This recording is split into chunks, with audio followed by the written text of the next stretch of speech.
Hello दोस्तों, मैं Rajesh Kumar Karpura academy YouTube channel में आप तमाम साथियों का हार्दिक अभिनंदन करता हूं, स्वागत करता हूं, वेलकम करता हूं। आज मैं पुनः एक नया वीडियो लेकर आया हूं और यह वीडियो जो मैंने बनाया है वो आप लोग के द्वारा दिए गए कमेंट के आधार पर बनाया है। कमेंट में ये कहा गया था जो सर इस क्वेश्चन का आंसर आप बताएं। तो यह क्वेश्चन है आकस्मिक दायित्व। जो आकस्मिक दायित्व किसे कहते हैं, आकस्मिक दायित्व के बारे में जान लें। विशेषतः इसे पहले ऐसे जानें जो आकस्मिक दायित्व को कई नाम से संभाव्य, संभावित या दूरस्थ संभावित दायित्व के नाम से भी जाना जाता है। जब हम लोग बैलेंस शीट बनाते हैं ना, तो बैलेंस शीट का जो फॉर्मेट होता है उस फॉर्मेट के बाद इसका लेखा होता है। बैलेंस शीट का यह पार्ट नहीं होता है, इसके बाद यह लिखा जाता है कॉन्टिंजेंट लायबिलिटी। बैलेंस शीट के ठीक नीचे एक नोट के तौर पर आप इसे यहाँ पर दिखा सकते हैं। यह 12वां पॉइंट होता है। यदि आप बैलेंस शीट चैप्टर को पढ़े होंगे तो ये 12वां शेड्यूल नंबर 12 नंबर में आता है।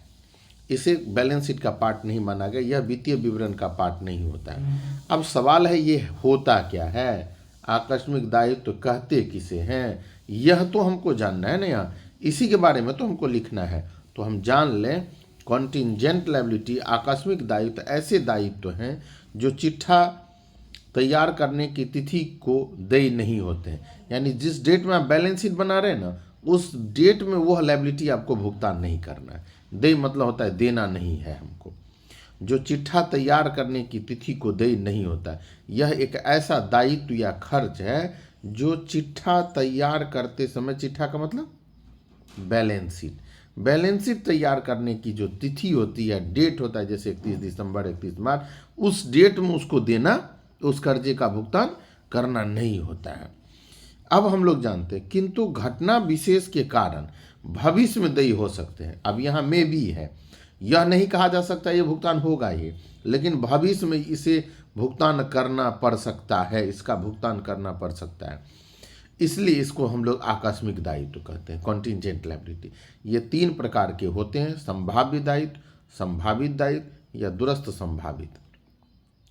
अब आगे आप तो समझ में आ गया होगा। यानी एक ऐसा कर्जा जो बैलेंस शीट तैयार करने के डेट पर उसका भुगतान करना नहीं है, वह भविष्य में हो सकता है जो उसका भुगतान करना पड़ सके। इस ऐसे कर्जों का भुगतान करना पड़ा, मतलब हमको भुगतान करना पड़े, तो ये दायित्व तो संदिग्ध दायित्व या आकस्मिक दायित्व तो कहलाते हैं। अब दूसरे शब्दों में दिया गया है आकस्मिक देयता वे देयता है जो कंपनी के वित्तीय विवरण में शामिल नहीं होते। देख रहे हैं ना, इसको बैलेंस शीट में शामिल नहीं करना। वित्तीय विवरण का अर्थ तो क्या, यह बैलेंस शीट का पार्ट नहीं होता है, प्रॉफिट एंड लॉस का पार्ट नहीं होता है। यानी लेखांकन की क्रिया करते समय इसे बैलेंस शीट या प्रॉफिट एंड लॉस में हम लोग नहीं शामिल करते, नहीं दिखाते हैं। वे उन दायित्वों के अंतर्गत आते हैं जो अभी तक घटित नहीं हुए। यह एक ऐसा कर्जा है जो अभी तक वह घटित नहीं हुआ, वह लायबिलिटी नहीं हुआ है, लेकिन जल्द ही घटित तो हो सकते हैं। यह आशंका है जो ऐसा कर्जा हो सकता है। चूंकि यह एक देयता घटक नहीं है, इसलिए इसे कंपनी के लेखा पुस्तकों में शामिल नहीं किया जाता। यानी यह एक ऐसा कर्जा है जो अभी हमको भुगतान नहीं करना है। हो सकता है कि यह कर्ज हमारे ऊपर हो जाए, हम लोग ऐसा संभावना जता रहे, यानी यह कर्जा हुआ नहीं है, हो सकता है। जिस दिन होगा उस वित्तीय वर्ष में आप उसे बैलेंस शीट में दिखा सकते हैं। अभी नहीं हुआ है, इसलिए हम इसका लेखा भी नहीं करेंगे। आगे हम लोग बढ़ते हैं। चूंकि एक देयता घटक नहीं है, इसलिए कंपनी की लेखा प्रणाली में शामिल नहीं किया जाता है। आकस्मिक देयताओं की वार्षिक समीक्षा न ही इसे वर्ष में समीक्षा की जाती है। अब जैसे है बैंक गारंटी, बैंक अगर कोई गारंटी के रूप में लेता है, जैसे देखिएगा जो संपार्श्विक प्रतिभूति के रूप में कभी कभी वो ले लेता है तो उसको सस्पेंस अकाउंट में डाल कर रख देते हैं। लंबित मामले अगर कोई ऐसे हैं जिस पर हो सकता है कि आपको कर्जा भुगतान करना पड़ सके, तो ऐसा भी हो सकता है।